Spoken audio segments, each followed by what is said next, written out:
Hello everyone, my name is Zenitsu and I'm back with another Raw and Unfiltered. So this time I'm going to be looking at the Revival Buddies set and giving my general thoughts and review on what I think of it. So obviously I think this set is really good. It's insanely powerful and it brings a lot of updates to a lot of older decks because, I've already been on record saying I love the rebuddy idea and I wish that they would use it more. And wish upon a monkey's paw, I got my wish. But obviously, like every single set, there's some really powerful cards, and then there's some really powerful cards that aren't going to be doing anything because the decks that they were for aren't really real decks anymore because they're just not good enough to be competitively viable. But it's nice to see them trying to at least update them to make them a little bit more relevant than they were before.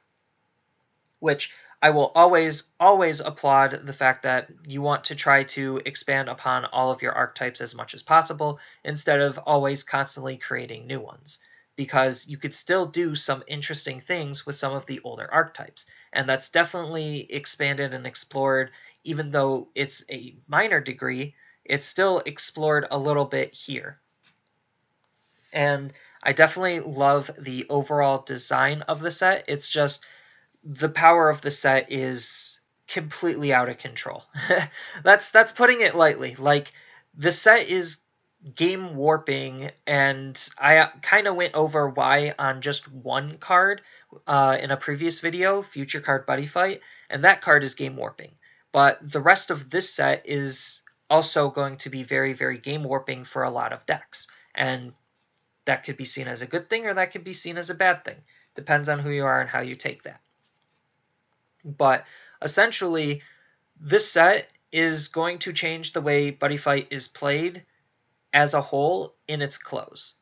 So, obviously, with Future Card Buddy Fight allowing easy and consistent access to FTKs, that's going to have to change the way we play defenses depending on how many people are adopting these easy FTK strategies. Because it's very easy to make a formula for FTKs. You basically play your buddy, you play Future Card Buddy Fight to increase the crit of your buddy to about 4, 5, 6, depending on your impact, and then you play your impact, and then that's the game. Like that's just how a lot of decks can do it, and it's not very hard considering Buddy Fight as a game has a load of drawing and engaging, so getting the resources to do all of that is not very difficult. Especially depending on how you build your deck, it's not going to be a very difficult thing. So as a result, the game is going to be changing its defensive plans because also a lot of cards got a lot of additional protection. Like there's a lot of anti-rest, anti-nullifying. There's even some can't be countered.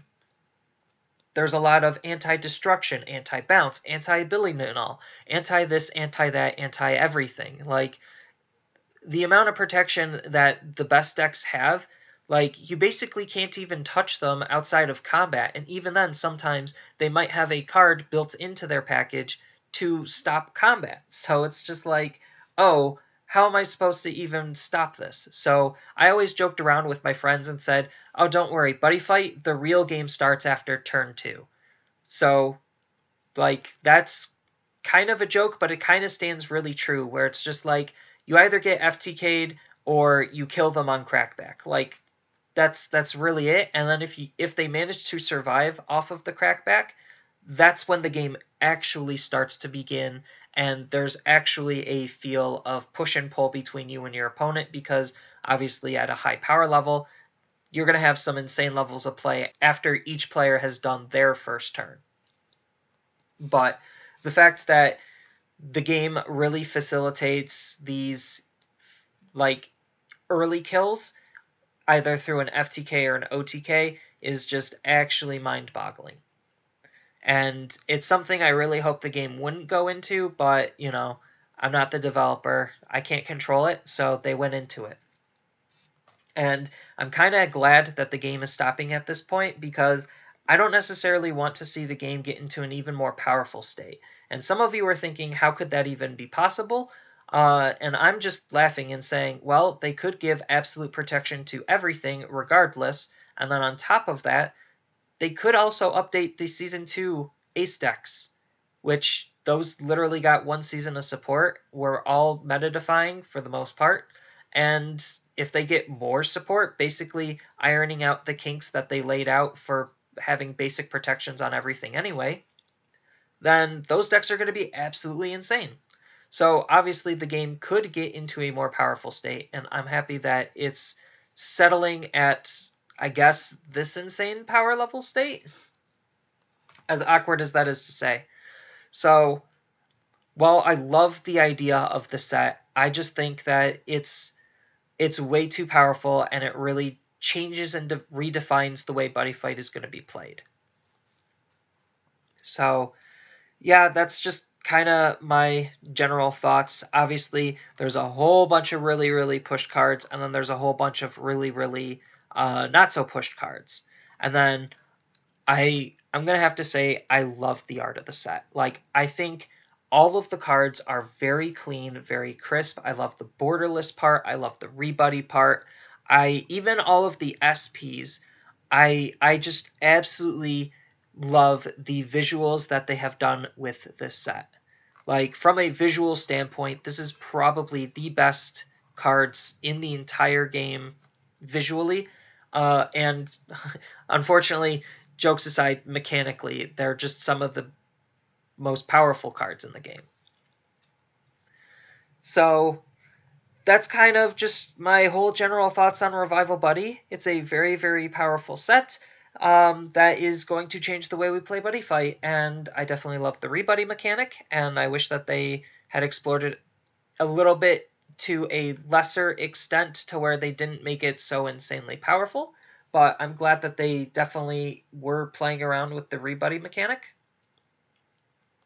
And rebuddy as a mechanic could have been expanded on even more, but it's weird that they chose not to, but they might have been planning for another set. In fact, I know they were planning for another set, and that set got canned. So we'll never know exactly what was going to be coming next, but I'm definitely happy at ending the game at this kind of a power level, because I don't want the game to get, not necessarily ruined, I don't want it to get more uninteractive as it continues. Because the whole point of a card game is the interaction, it is the push and pull, and the way that they took Buddy Fight, they are trying to remove a lot of that as much as possible, and that's unfortunate. So I'm just glad that it's stopping here, so that way we could still have some interaction with our opponent. But yeah, that's kind of all I have for this video. Feel free to tell me your thoughts down in the comments below. And as always, don't forget to like and subscribe for more content, and I will see you in the next video.